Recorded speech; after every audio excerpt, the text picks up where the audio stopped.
Hello. Hello, Panthers. I hope you're doing well. And I'm here today to read one of my favorite books to you. I hope you like it. Miss Nelson is Missing by Harry Allard and James Marshall.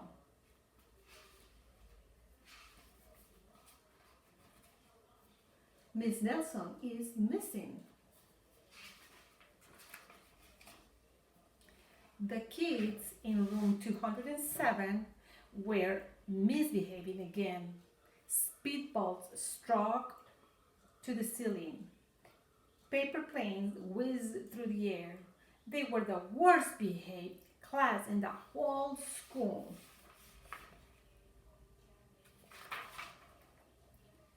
Now, settle down, said Miss Nelson in a sweet voice.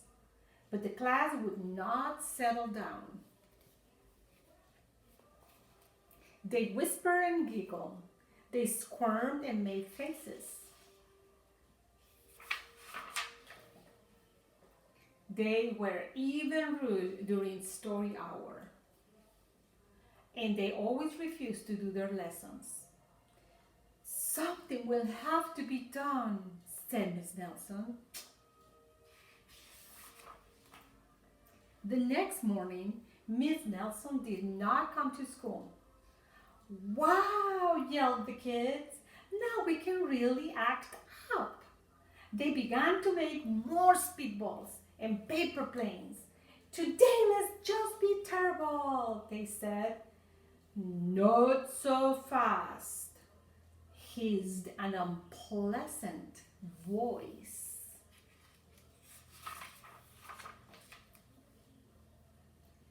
A woman in an ugly dress stood before them.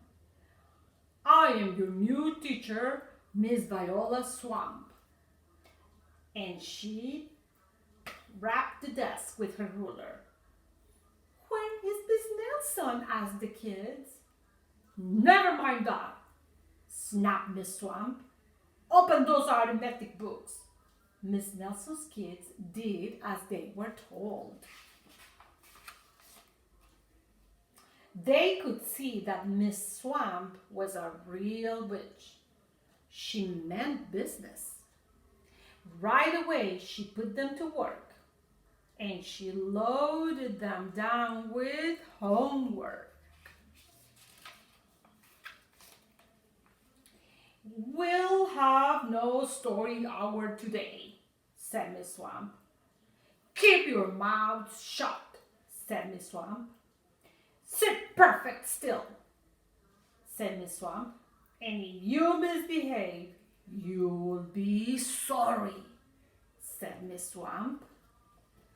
The kids in room 207 had never worked so hard. Days went by and there was no sign of Miss Nelson. The kids missed Miss Nelson.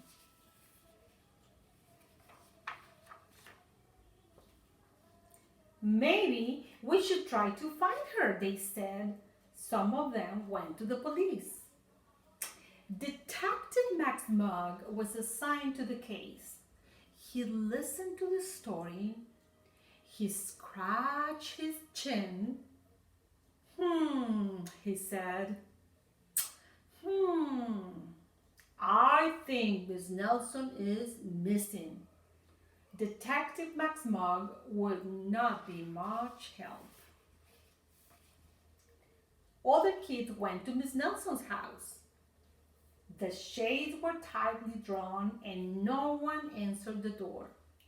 In fact, the only person they did see was the wicked Miss Viola Swamp coming up the street. If she sees us, she'll give us more homework. They got away just in time.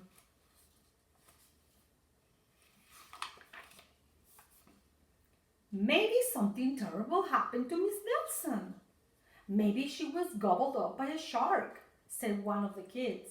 But that didn't seem likely. Maybe Miss Nelson went to Mars, said another kid. But that didn't seem likely either.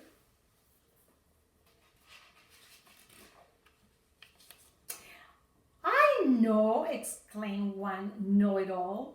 Maybe Miss Nelson's car was carried off by a swarm of angry butterflies. But that was the least likely of all. The kids in room 207 became very discouraged.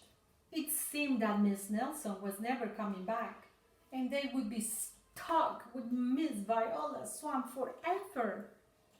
They heard footsteps in the hall. Here comes the witch, they whispered. Hello, children, someone said in a sweet voice. It was Miss Nelson. Did you miss me? She asked. We certainly did, all the kids cried. Where were you? That's my little secret, said Miss Nelson. How about a story hour? Oh, yes, cried the kids. Miss Nelson noticed that during story hour, no one was rude or silly. What brought about this lovely change? She asked. That's our little secret, said the kids. Back home, Miss Nelson took off her coat and hung it in the closet right next to an ugly black dress. When it was time for bed, she sang a little song. I'll never tell, she said to herself with a smile.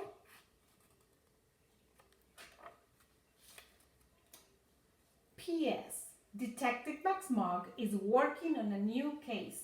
He's now looking for Miss Viola Swamp. The end. I hope you enjoyed this story. Keep looking for many more coming up. Bye.